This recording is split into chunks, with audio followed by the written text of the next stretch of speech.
Hello, lovely viewers. You are most welcome to our channel Poetry Online.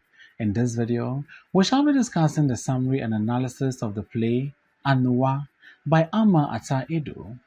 Kindly subscribe to our channel and press the bell icon to get updates on all our new videos. Once again, let us assure you of a very interesting discussion. Get ready for this lesson. aidoo is a Ghanaian from the Akan matrilineal clan of Ghana, where power, held by men, is channeled through female descent, thereby demonstrating the relevance of women's agency, of maternity, and matrilineality in the society.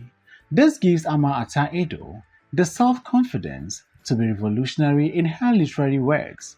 She is a notable playwright, amongst other female playwrights such as Ifwati Sunderland. She is probably the best known female African writer, a recognition she deserved as her art has attained a maturity worthy of her talent and dedication.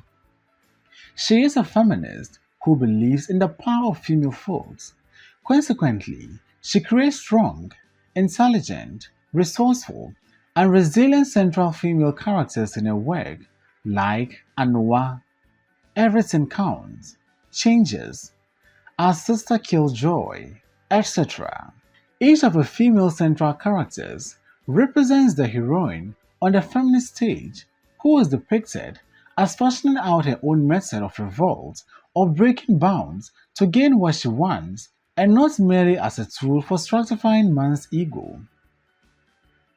In her play Anowa, she most explicitly explores the relationship between a man and a woman in an African context, her most feminist ideals, and her views on slavery.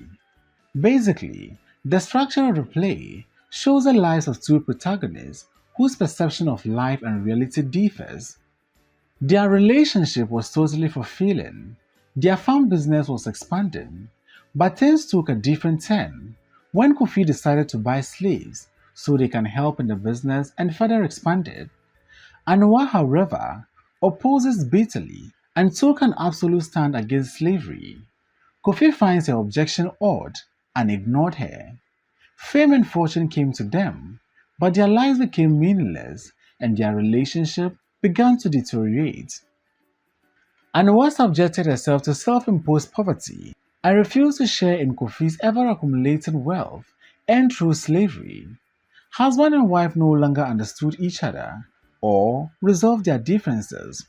Kofi Ako eventually resolved to divorce her and send her back to her parents. She refuses to leave and tries to find out the reason behind the divorce. She sends the twin slaves to invite neighbors to intervene.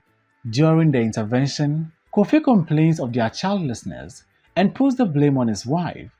And what through an outburst of anger, discloses to the public that her husband is impotent.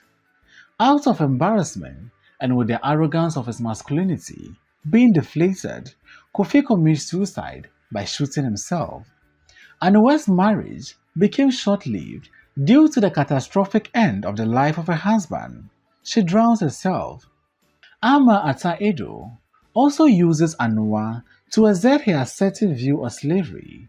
Thus, no man made a slave of his friend and came to match himself. It is evil. Through these words, she is able to portray or show the audience the unnaturalness of slavery and the extent to which she despises it. She philosophizes about the evil of slavery. Through Anowa, aidoo is able to advocate equality, equity, and fairness for all. The characters in the play contributed a lot to the overall effect of the play. Let's now discuss the character of Anowa. Anowa is a strong-haired lady who repudiates or strongly rejects the subjugation of women because she is a revolutionist and will want to change the current attitude of society towards women. She challenges the status quo by revolting against aspects of retrogressive traditional culture and social norms like child bride and compulsory marriage to a parent-picked husband. She also was deeply opposed to slavery. She demonstrated positive qualities worthy of emulation by other women. Badua. Badua is Anowa's mother. She is one of the women who contributes in championing the male cause and sustaining the arrogance of male superiority. This is because she is a sociocultural construct of a patriarchal male oriented society. She represents the traditional stereotype image of women who are fretful, easily agitated, and complacent with the status quo of their subordinate position as women, owing to their native of negative or patriarchal socialization. Let's now move to Kofi Ako.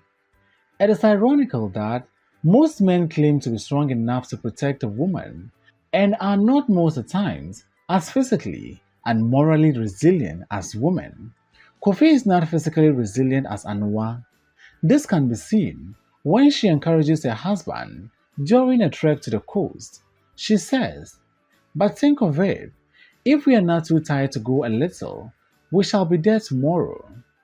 Which causes Kofi to express the wish, "You ought to have been born a man," showing that he is not as resilient and courageous as his wife. Kofi is a lazy man who got pushed by his wife Anowa to greatness.